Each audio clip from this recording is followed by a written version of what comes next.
Sige nang lapit sa akin. Diyos ko po.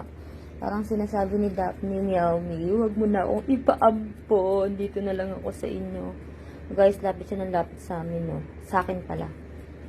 Daphne, huwag ka na bumaba. Very good. Marunong na ng apa. Bukas maligo ka, para maganda ka tingnan. Ganda-ganda yun eh. Ang ganda yun eh. Tinanggal ko na yung muta mo. Bakit meron pa rin? Diyos ko, wala kaming choice, guys. Aampunin na lang namin siya kasi walang mag-aampun sa kanya kasi malaki na. Pag malaki na kasi yung pusa, ayaw ng iba. Gusto nila kitten talaga. Hi! Daphne! Daphne! Wawa naman ikaw, oh. Iniwan ka sa school ng amo mo. Pero hayaan mo, dito sa bahay, ikaw ang amo. Si Baste, tsaka si Coco, okay? Mabait ka, ha? Huwag mong aawayin yung dalawa, ha? Naangil kasi siya pag nilalapitan.